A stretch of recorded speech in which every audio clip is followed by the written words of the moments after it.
दिनांक 2/4/2024 को केंद्रीय चुनाव कार्यालय 28 खीरी लोकसभा में केंद्रीय गृह राज्य मंत्री अजय मिश्रा टेनी, जिला प्रभारी वासुदेव मौर्य एवं सुनील सिंह, जिला अध्यक्ष भाजपा लखीमपुर ने लोकसभा चुनाव को लेकर प्रेस वार्ता की। प्रेस वार्ता में पत्रकारों से रूबरू होते हुए केंद्रीय गृह राज्य मंत्री अजय मिश्रा टेनी ने कहा कि प्रधानमंत्री नरेंद्र मोदी जी के लिए देश की 140 करोड़ की जनता उनका परिवार है और मोदी जी अपने परिवार के भ्रष्टाचारियों से बचाने की लड़ाई लड़ रहे हैं। प्रधानमंत्री नरेंद्र मोदी जी कहते हैं भ्रष्टाचारी हटाओ, मगर इंडिया गठबंधन के नेता कहते हैं भ्रष्टाचारी को बचाओ। जिसने देश को लूटा है उसे लौटाना ही पड़ेगा, ये मोदी की गारंटी है। ये घोटालेबाजू देश को लूटने का भी चाहते हैं और ये भी चाहते हैं कि उसके भ्रष्टाचार पर चर्चा न हो। विपक्षी पार्टियों द्वारा किए गए घोटाले को रोज नया खुलासा होता है, इसलिए वह यह नहीं चाहते कि उनके खिलाफ कोई एक्शन हो। यह इंडी गठबंधन पूरे देश को दिखा रहा है वह एकजुट है, परंतु असल में सभी पार्टियां अपना अपना राग अलाप रही हैं। जहां दिल्ली में आम आदमी पार्टी और कांग्रेस एक साथ केजरीवाल की गिरफ्तारी के समर्थन में रैली कर रहे हैं, वहीं पंजाब में एक दूसरे के खिलाफ लोकसभा चुनाव लड़ रही है। पश्चिम बंगाल में ममता ने साथ में लड़ने से इनकार कर दिया। कांग्रेस पार्टी की नीतियों से परेशान होकर कांग्रेस पार्टी नेता व कार्यकर्ताओं द्वारा भारतीय जनता पार्टी की सदस्यता ग्रहण कर रहे हैं। इस प्रेस वार्ता में विनीत मनार, अध्यक्ष जिला सहकारी बैंक लखीमपुर, कुलभूषण सिंह, जिला उपाध्यक्ष भाजपा, सांसद प्रतिनिधि अरविंद सिंह, संजय, सांसद प्रवक्ता आदि लोग मौजूद रहे। शर्वीर शुक्ला की रिपोर्ट।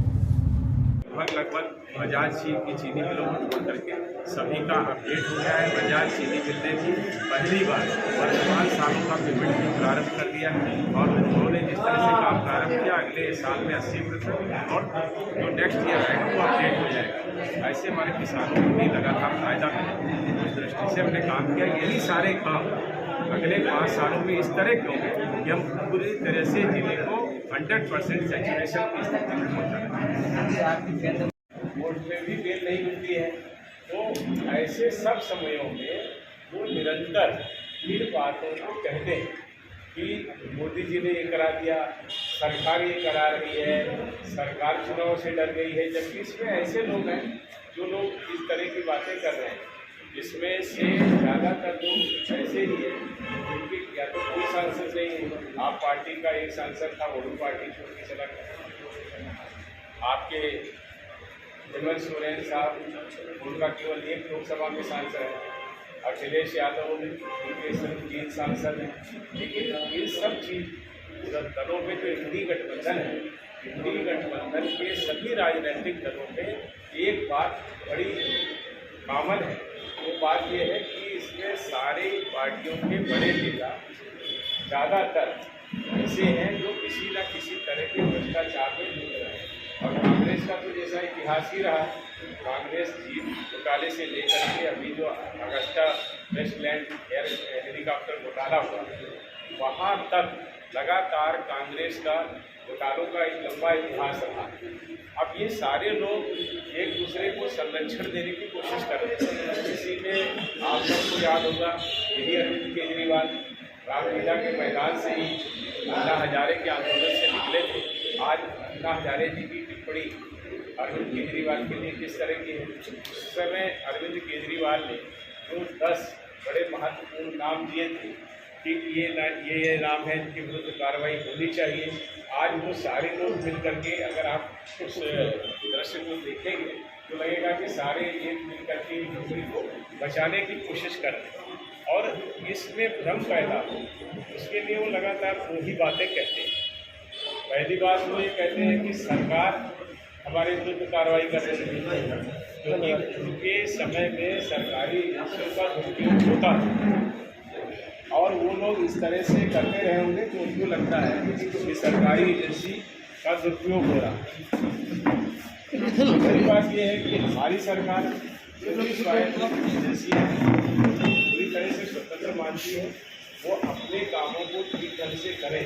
इसके लिए हम लोग किसी तरह का ना तो निर्देश देते हैं, ना आदेश देते हैं, ना हमारी तरफ से कोई प्रतिबंध है। अब क्योंकि जिनके ऊपर आरोप है उसकी जाँच होती है, जाँच होने के समय में तो उनके विरुद्ध भी साक्ष्य होते हैं। अभी तो उनको कौन सी जमानत नहीं मिलती, लेकिन उन सारी चीज़ों में डर की स्थिति लोगों के बीच में जाए, इसके लिए वो ये प्रयास करते हैं कि मानो सरकार चुनाव की दृष्टि से ऐसा काम कर रहा है। मैं आपको बताना चाहता हूँ कि हमारी जो ईडी नामक संस्था है उसने पिछले 10 वर्षों में 1 लाख करोड़ से ज़्यादा की संपत्ति और नकदी को जब्त किया है। और जितने लोगों की जांच राजनीतिक क्षेत्र में हो रही है वो कुल जांच का 10% से ज़्यादा नहीं, 90% जांच और दूसरे लोगों की भी हो रही है जिनका चुनाव से किसी तरह का कोई संबंध नहीं होता है। लेकिन वो और फिर ये भ्रम पैदा करने के लिए वो इस तरह की स्थितियों को पैदा करते हैं। दूसरी बात वो ये कहते हैं कि हमारी ही जांच हो रही है, भाजपा वालों की जांच क्यों नहीं हो रही?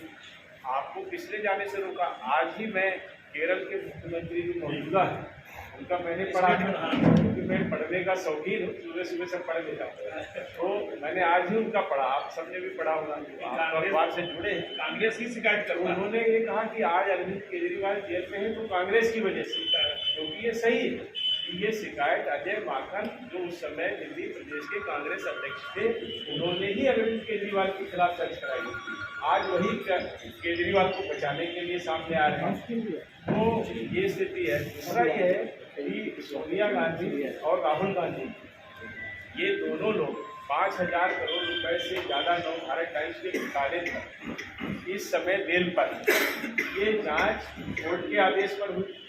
अगर आपको लगता है कि कोई आदमी दोषी, आप कोर्ट क्यों नहीं जाते? आप कोर्ट में जाओ। जिस तरह से सुब्रमण्यम स्वामी कोर्ट में गए और सोनिया गांधी राहुल गांधी के खिलाफ जांच का आदेश कोर्ट के द्वारा हुआ और उसके बाद जांच में फिर उनको के ऊपर मुकदमा भी चला और आज वो जेल पर है।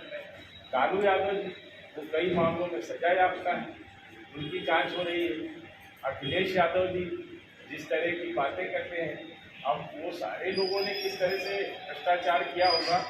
भाई अखिलेश यादव जी की पृष्ठभूमि अगर आप देखें, बहुत ज़्यादा पुरानी ना हो, तो इनके घर में किसने क्या व्यापार किया? अगर सामान्य बुद्धि से तो क्या व्यापार किया है? कौन सा कारखाना है जो आज से 50 साल की स्थिति?